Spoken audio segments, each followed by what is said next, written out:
Hello, and welcome to another lesson from Level Up Mathematics. In today's lesson, we will be exploring percent change. Now, percent change occurs whenever a quantity increases or decreases from an original amount. So say like something was $20 and it's on sale for $10. That's a 50% decrease in price. So percent change describes the change over time by either an increase or a decrease. So percent change can be calculated by using the percent proportion, the change over the original equals the percent over 100. Now, to calculate the change, you're simply using the big number minus the small number over the original equals percent over 100. So let's take a look at how this process works to find the percent increase or decrease. So in example 1, it says find each percent change and tell whether it represents an increase or a decrease. So in problem A, it says the price of a hat went from $20 to $12. What percent change does this represent?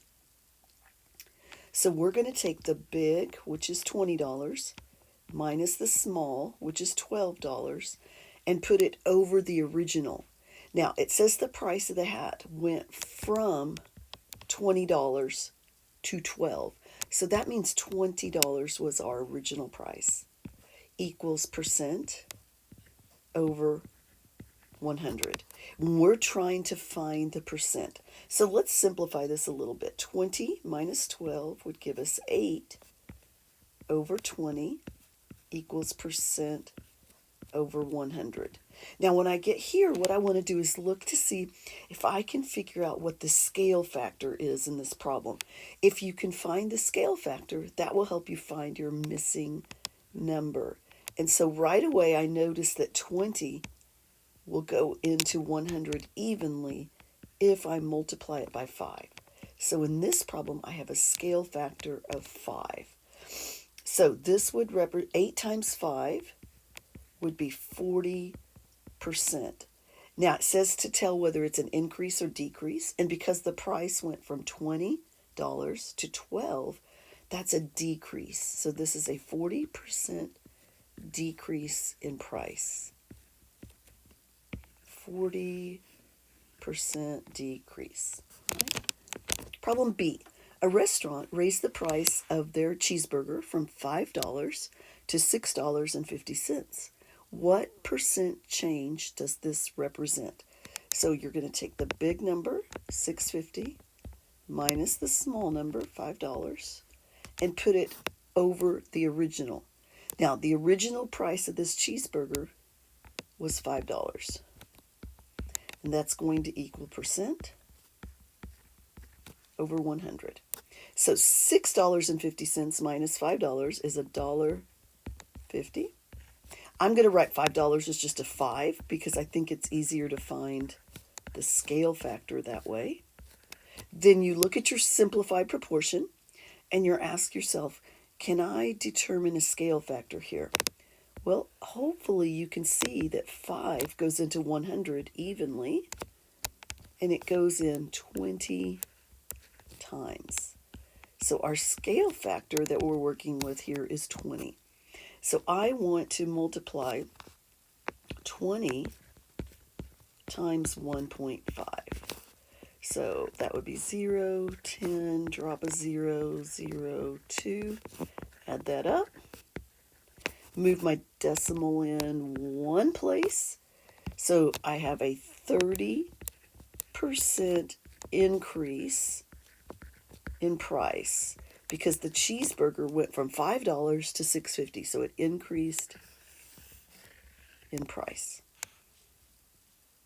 All right, problem C. The price of an airline ticket went from $200 to $450. What percent change does this represent? So we're taking the big minus the small over the original. Now note that the original price of the airline ticket was $200 equals percent over 100. Now let's simplify this a little bit. 450 minus 200 would be 250 over 200, and that equals percent over 100. Now I want you to notice something here. In this fraction, we have an improper fraction. The numerator is bigger than the denominator. That means our percent increase or decrease is going to be more than 100%. All right. So let's calculate the percent decrease. I've noticed the scale factor. To get from 200 to 100, I'm going smaller, so that means I'm going to divide by 2.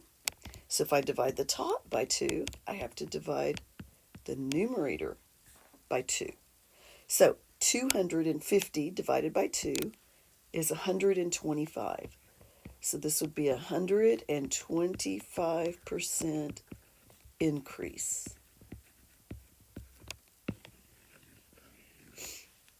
All right. Problem D. The price of a candy bar went from $2 to $2.50. What percent change does this represent?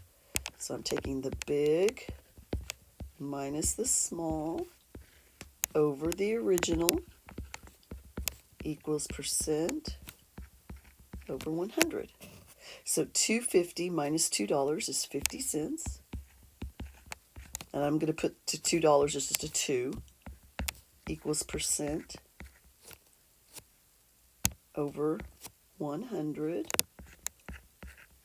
I look at my fractions and see if I can determine the scale factor.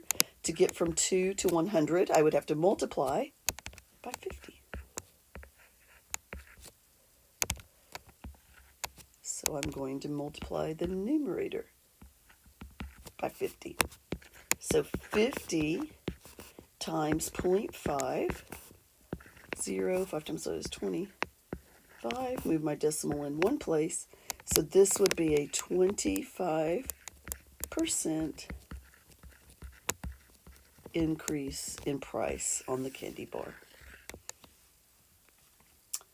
Example 2. A pair of headphones were marked down to $150 from an original price of $250. What is the percentage discount on this pair of headphones? So we're taking the big minus the small, and we want to put it over the original. Now you'll have to read the question to see what the original price was. It says it was marked down to $150 from an original price of $250. So in this problem, our original is $250. That equals percent over 100. So 250 minus 150 is 100 over 250. Why did I write a decimal there? That's just 250. 100 over 250 equals percent over 100. So to get from 250 to 100, I'm going to have to divide because it's smaller, and I'm dividing by 2.5. So that means I'll take the numerator and divide it by 2.5. So 100 divided by 2.5. Remember, your divisor must be a whole number, so I'll have to multiply those both by 10. So 100 divided by 2.5 is equivalent to 1,000 divided by 25. So 25, we want to know how many times does 25 go into 1,000? So 25 will go into 100 4 times. That's 100. Subtract and bring down. 25 goes into 0 times. So this is a 40% discount.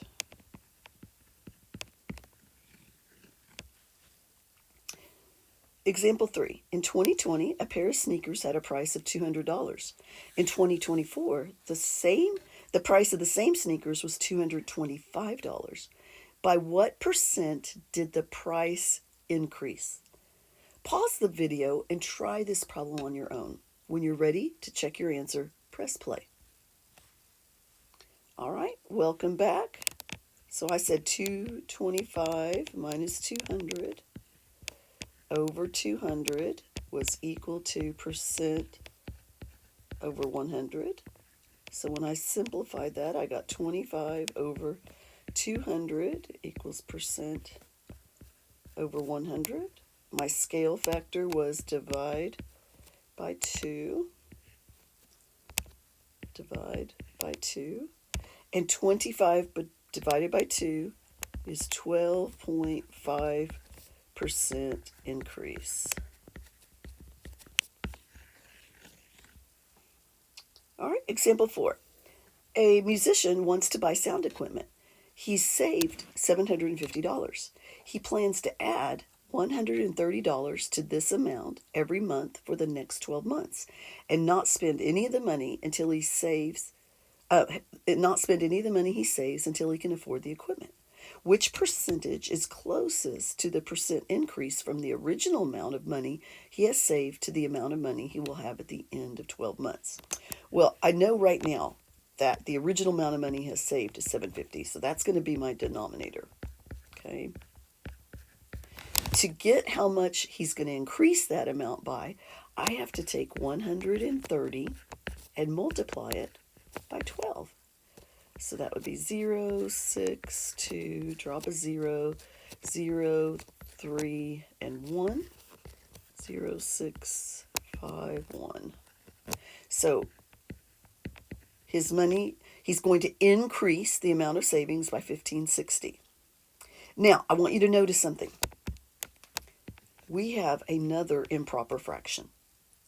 Whenever the numerator is larger than the denominator, your percent increase or decrease is going to be more than 100%. So I want to eliminate answer B and D. There's no way it's going to be 32% or 68%.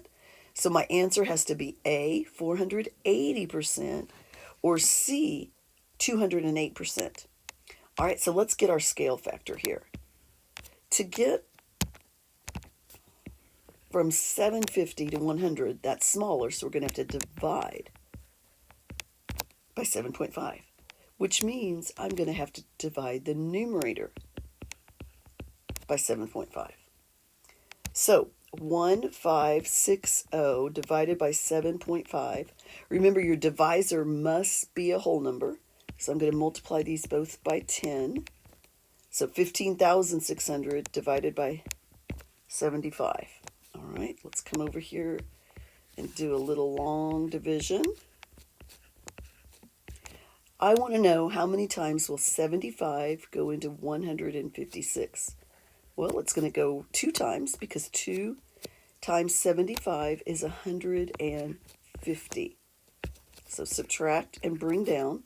75 goes into 60 0 times. Now I'm going to stop right there, because I want you to look at your remaining answers.